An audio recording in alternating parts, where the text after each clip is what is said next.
அழுக்காராமை.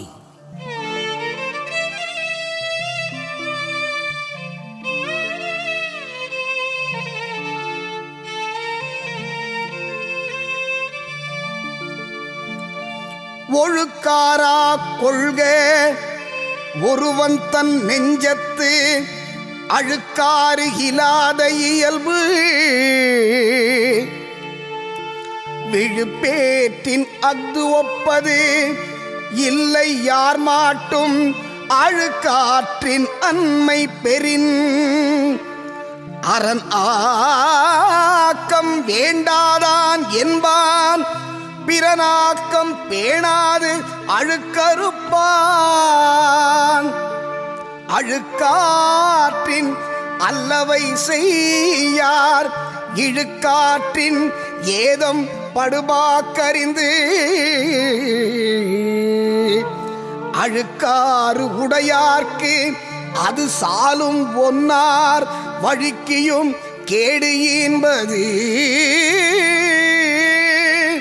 கொடுப்பது அழுக்கறுப்பான் சுற்றம் உடுப்பதும் உண்பதும் இன்றி கெடும்.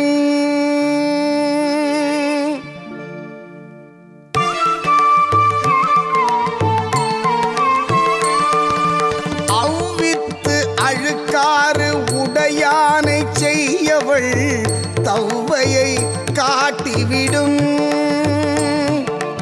அழுக்காறு என ஒரு பாவி திருச்செற்று தீயுழி ஊய்த்து விடும்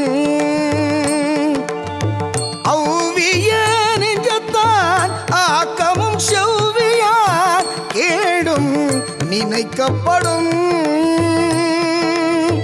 அழுக்கற்று அகன்றாரும் இல்லை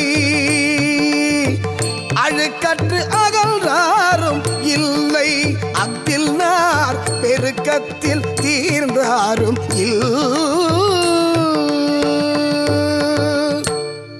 நெஞ்சத்தில் அழுக்கின்மையே ஒருவருக்கு ஒழுக்கப் பண்பாகும். எவரிடத்தும் பொறாமை இன்மையே சிறந்த பேருடைமை ஆகும். பிறர் உழைப்பின் செல்வத்தைக் கண்டு பொறாதவன் அறத்தால் வரும் பொருளை இழப்பான். பொறாமையினால் துன்பம் மிகும். அறிவுடையார் பொறாமைப்பட மாட்டார். பொறாமை கொண்டவர்க்கு அப்பொறாமையே கேட்டை உண்டாக்கும். கொடுப்பதை பொறாமையால் தடுப்பவன் தன் சுற்றத்துடன் ஊன் உடையின்றி கெடுவான். பொறாமை கொண்டவன் செல்வியை இழந்து வறுமைச் சிறையை ஏற்பான். தீய பொறாமையன் செல்வத்தை அழித்து தீமையுள் சேர்ந்து விடுவான். பொறாமையன் ஆக்கம் பெறலும் அழுக்காரில்லாதவன் கேடுறுதலும் இல்லை. பொறாமையால் செல்வமும் ஒழுக்கத்தால் வறுமையும் பெற்றவர்